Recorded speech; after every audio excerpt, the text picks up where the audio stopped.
My name is Richard Coleman, and I've lived nearly 6 decades on this earth. Most of them in a small Midwestern town in the United States. I run a modest grocery store, a business I started from scratch decades ago. It's not a fortune by any means, but it's enough to live comfortably, and it's all I've ever known. I wake up early, open the shop, greet my regular customers, and return home to my empty house every evening. My wife, Margaret, passed away 8 years ago, leaving a void that no amount of business success or social interactions has ever been able to fill. My daughter, Emily Coleman, is 27. She lives in the city, works a standard 9-to-5 job, and seems to lead a life that most young adults would envy. Full of experiences, outings, and indulgences that I sometimes struggle to understand. Over the years, I've noticed a shift in her attitude toward money. She was never careless as a child, but once she stepped into adulthood, her spending habits seemed to take on a life of their own. New clothes, frequent dining out, gadgets, and a car that she upgraded more than once. All of it seemed necessary to her, and increasingly, she began to view me as her financial safety net. The warning signs began subtly. She would ask for small amounts of money now and then, citing emergencies or work-related expenses. Initially, I was more than willing to help. After all, I thought, she's my daughter. Helping her is natural. But over time, these requests became more frequent, more urgent, and more demanding. It all came to a head one Sunday morning. Emily showed up unannounced at my home, holding a Starbucks cup. Wearing an expression that I quickly realized was more irritation than casual annoyance. She walked straight to the living room, tossed her bag on the couch, and said, "Dad, I need your credit card. My rent is overdue, and I've got some bills I need to pay off." I was momentarily stunned.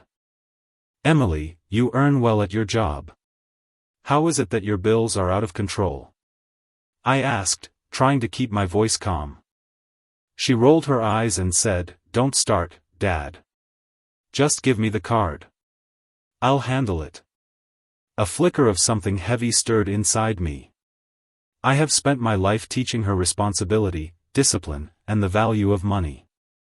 I never imagined the moment would come when she would demand my financial support in such a confrontational way. Taking a deep breath, I said, "No, Emily. I'm not giving you my credit card. You need to learn to manage your own expenses." Her eyes widened. For a split second, I thought I saw disbelief. Then anger.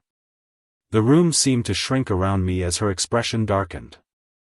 "What do you mean no?" she snapped. "You're my dad. Don't make this difficult." I shook my head. "I'm not being difficult. I'm being responsible.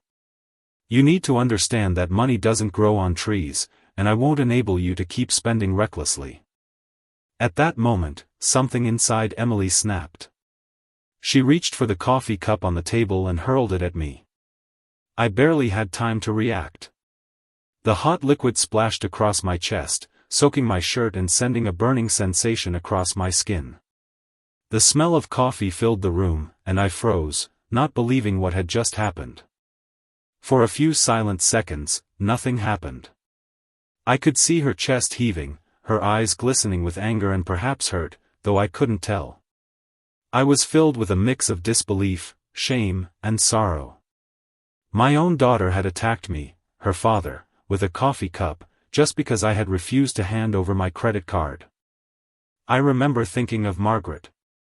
She would have been horrified. Emily had never acted like this before, at least not in front of me. Something had changed. I tried to speak, but my throat was tight. Finally, I said quietly, "Emily, sit down. We need to talk about this." Her response was another wave of anger. She threw herself onto the couch, crossed her arms, and glared at me. "Talk? There's nothing to talk about. You're just being stubborn, Dad." I felt my heart ache. I had raised her to think independently, to value honesty, and to respect others. But at this moment, it felt as if all of that effort had been wasted.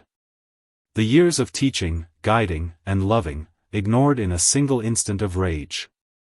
Over the next hour, we argued. I tried to explain the importance of financial responsibility. I tried to show her that I cared not just about money, but about her well-being. She shot back with every reason she could imagine: her bills, her stress at work, the unfairness of life, the sacrifices I supposedly made without appreciating her needs. Every word she spoke felt like a sharp knife.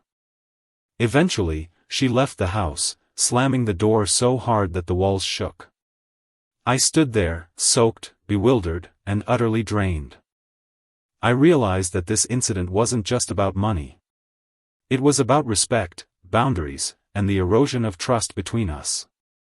And more than that, it was a wake-up call. I could no longer assume that our relationship was safe, that love alone would prevent harm.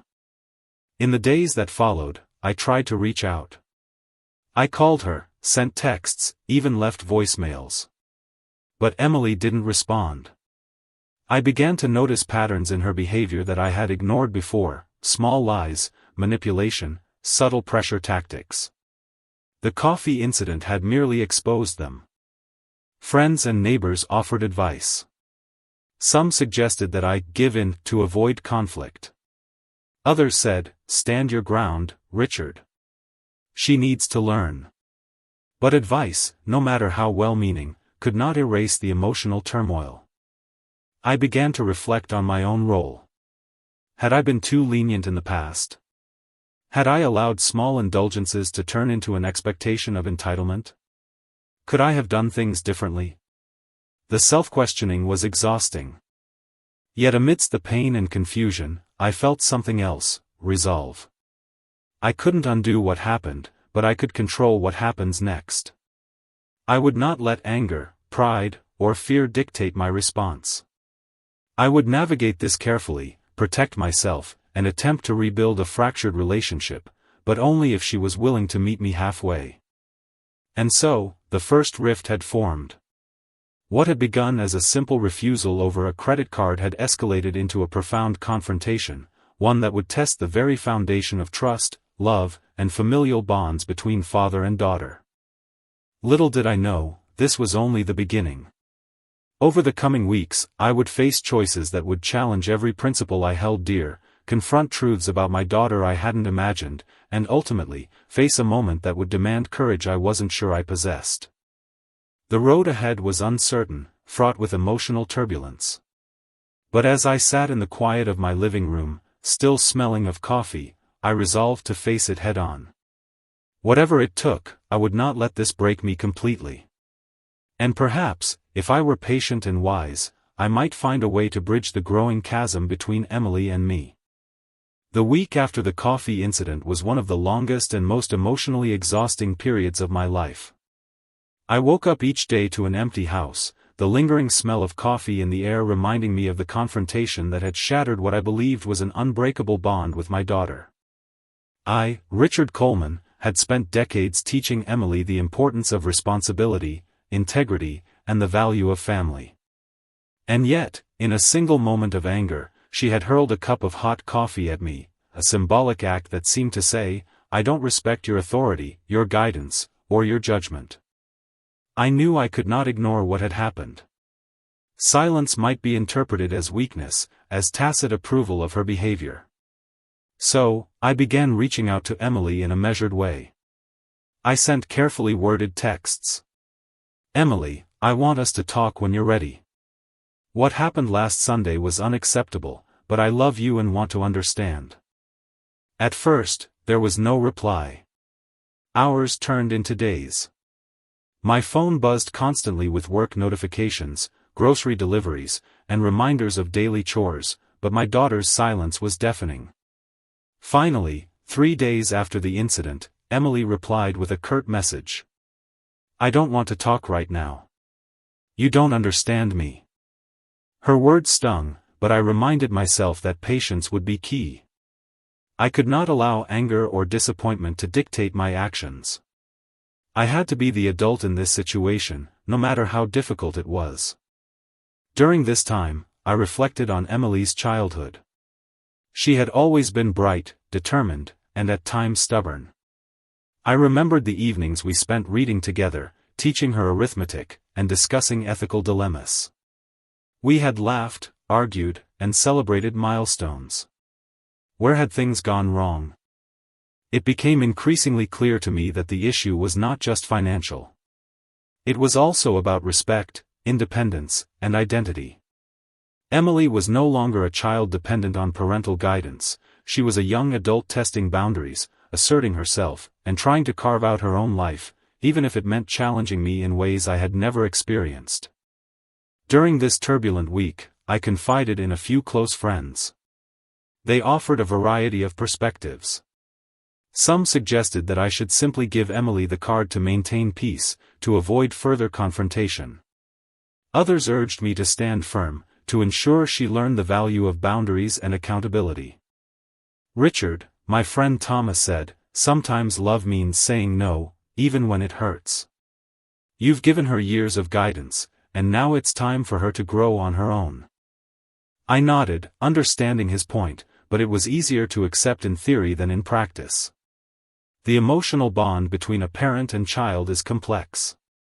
It's not simply about rules or money, it's about trust, history, and shared experiences. On the 5th day, Emily showed up again. This time, she entered quietly, her usual confidence tempered by an undercurrent of guilt or hesitation, I couldn't tell which. She looked around the living room, avoiding my eyes, and muttered something about needing to drop off some paperwork. "Emily," I said gently, "can we sit down for a few minutes? I want to understand what's going on." She nodded reluctantly. We sat across from each other, the air heavy with tension. "Dad," she began, "I know I overreacted, and I'm sorry about the coffee. I don't know how else to deal with all this pressure." Her words caught me off guard. It was the first acknowledgement of wrongdoing, the first hint that she recognized her actions had consequences. "Emily," I replied, "I appreciate your apology. I want you to know that my refusal wasn't meant to punish you. I just want you to learn how to manage your own responsibilities. Life will demand it sooner or later." She looked down at her hands, fidgeting with a bracelet. There was a long pause before she spoke again. "It's hard, Dad. I feel like no matter what I do, it's never enough. And when I ask for help, I get resistance. I don't know how to handle that." I reached out and placed a hand over hers. "I understand, Emily. Life is hard. I know it feels unfair at times. But pushing me away or lashing out doesn't solve the problem. You have to learn to face these challenges without losing yourself, or your relationships." Over the next few days, we began taking small steps toward rebuilding our relationship. I made an effort to listen more than I spoke. I avoided lecturing, focusing instead on understanding her perspective. Emily, in turn, began sharing the struggles she had been bottling up: financial stress, workplace challenges, and a feeling of isolation in a world that sometimes seemed indifferent to her efforts. I realized that our conflict had been exacerbated by a lack of communication, compounded over years. While I had been focused on principles and responsibility, Emily had been dealing with anxiety, societal pressure, and the desire for independence. The tension wasn't limited to just the two of us. Mutual friends and relatives began to notice the strain. My sister, Helen, called me one evening. "Richard, you need to be careful. Emily is pushing boundaries, but she's still your daughter. Don't let pride ruin what's left of your relationship." I understood her concern, but it felt as if I were walking a tightrope. One misstep, and the fragile reconciliation we were trying to build could collapse. One afternoon, while going through old photo albums, I found a picture of Emily as a little girl, holding a handmade "thank you" card I had given her for helping in the store. The sight brought tears to my eyes.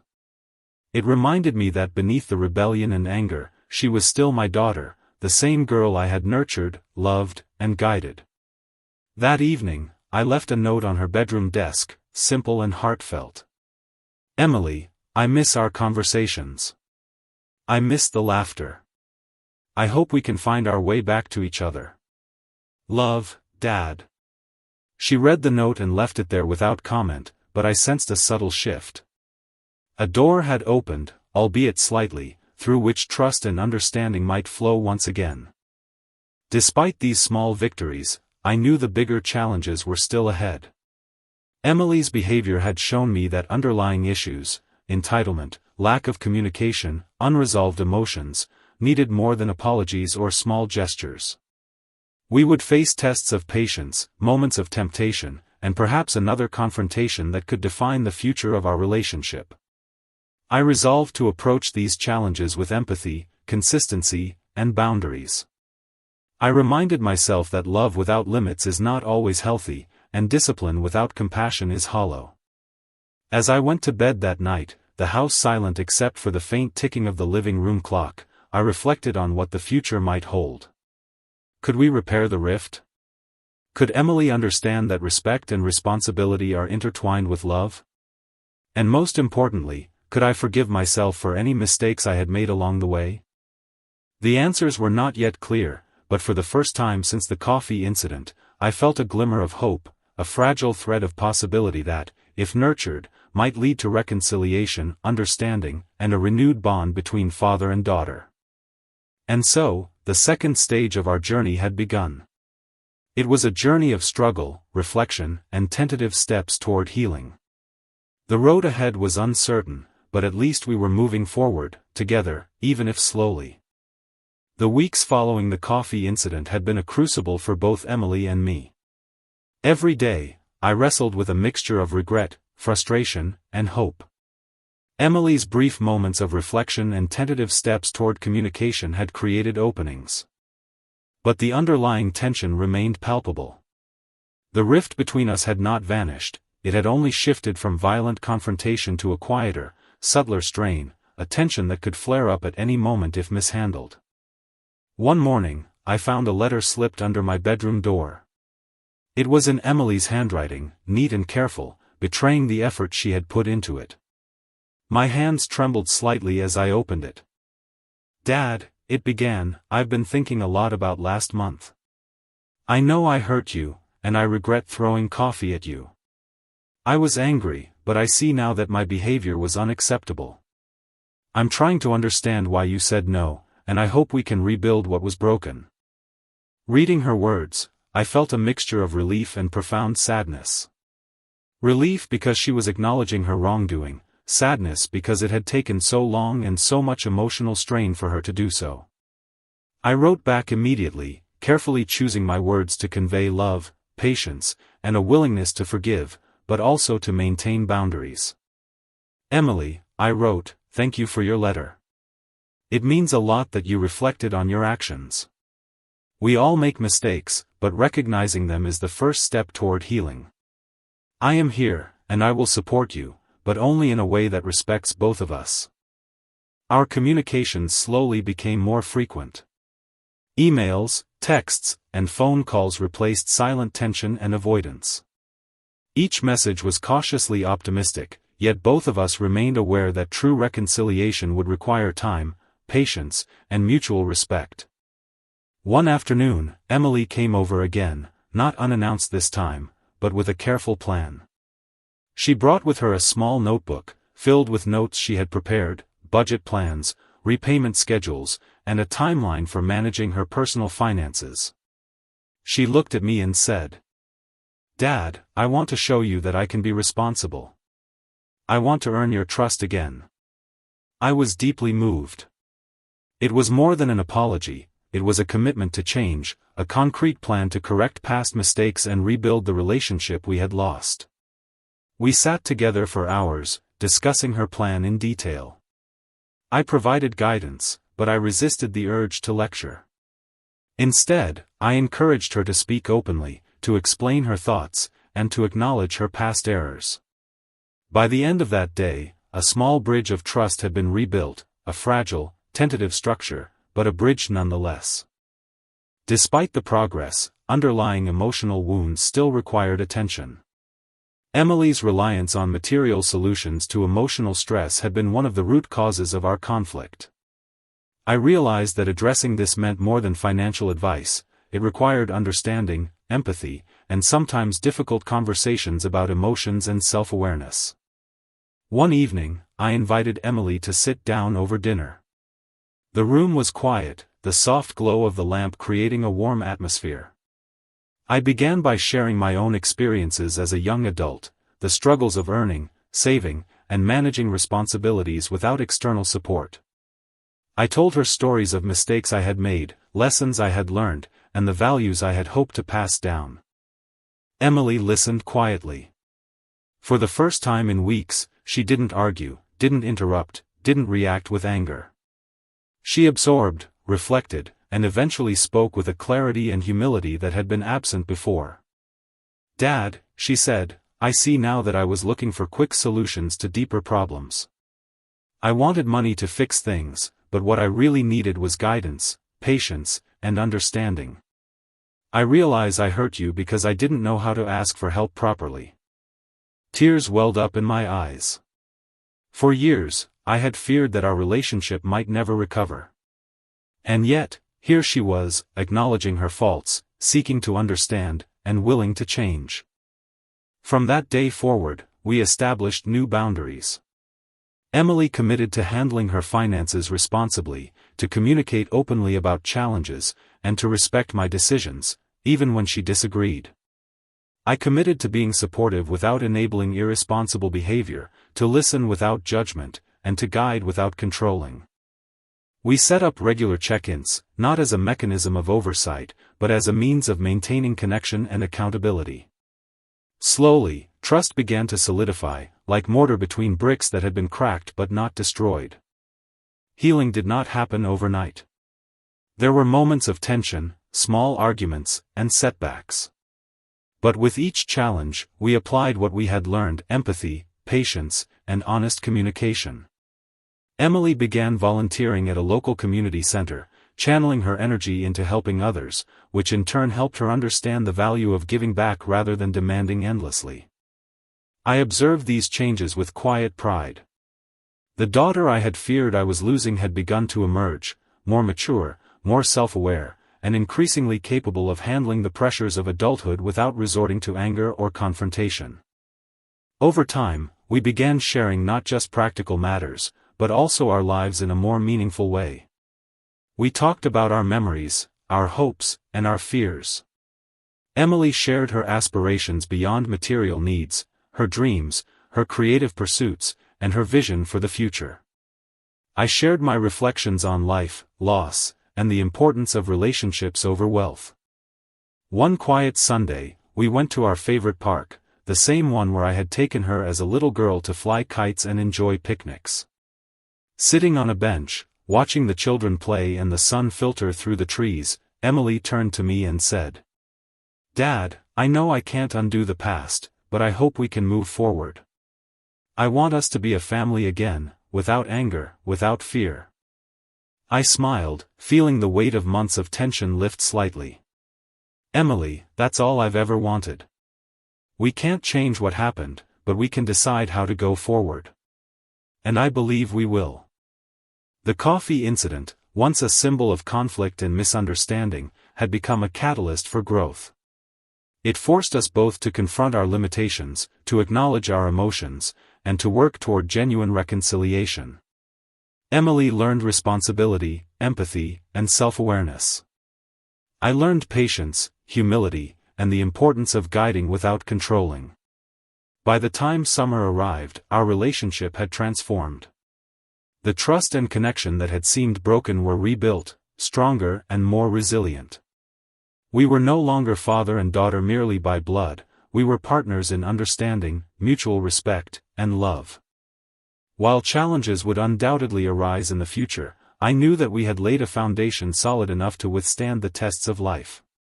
The rift that had threatened to divide us had instead become a bridge, connecting hearts, restoring trust, and proving that even the deepest conflicts can be overcome with courage, communication, and compassion. In the quiet of that summer evening, I realized something profound. Sometimes, love is tested not by smooth sailing, but by storms. And it is through facing those storms together that relationships are truly strengthened. Emily and I had weathered one such storm, and on the other side, we found not just reconciliation, but a renewed and enduring bond that would carry us forward for years to come.